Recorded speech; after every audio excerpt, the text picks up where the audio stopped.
नमस्कार दोस्तों, कैसे हैं आप सब।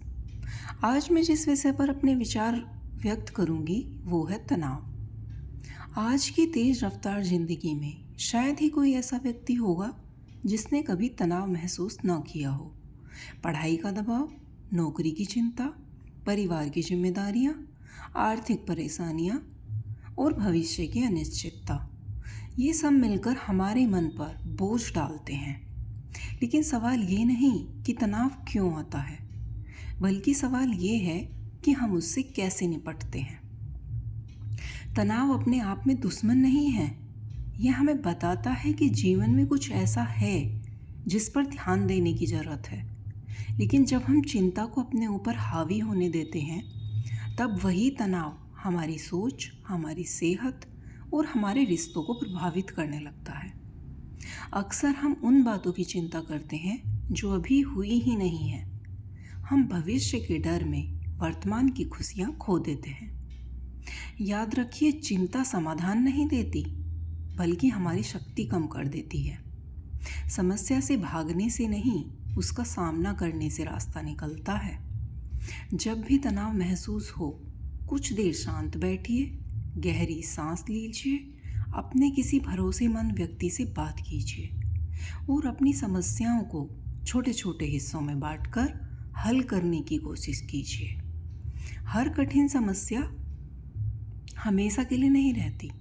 जैसे रात के बाद सुबह आती है, वैसे ही हर परेशानी के बाद राहत भी आती है। हमें ये भी याद रखना चाहिए कि सफलता केवल मेहनत से नहीं, बल्कि शांत मन से भी मिलती है। एक शांत मन सही निर्णय लेता है, जबकि तनावग्रस्त मन अक्सर गलतियां कर बैठता है।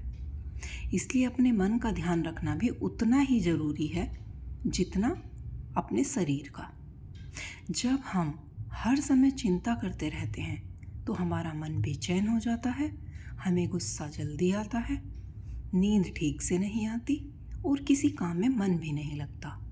इसलिए तनाव को अपने ऊपर हावी नहीं होने देना चाहिए। जिंदगी में मुश्किलें आएंगी, लेकिन हमें उनसे डरना नहीं है, मुस्कुरा कर उनका सामना करना है। याद रखिए, चिंता करने से समस्या छोटी नहीं होती, लेकिन हिम्मत रखने से हर मुश्किल आसान हो जाती है। अंत में बस इतना कहना चाहूँगी कि तनाव को अपने ताकत मत बनने दीजिए। परिस्थितियाँ चाहे कितनी भी कठिन क्यों ना हो, विश्वास रखिए कि हर अंधेरी रात के बाद एक नई सुबह जरूर आती है। मुस्कुराइए, उम्मीद रखिए और आगे बढ़ते रहिए, क्योंकि जीवन समस्याओं से नहीं, उन्हें पार करने के साहस से महान बनता है। बहुत बहुत धन्यवाद आपका।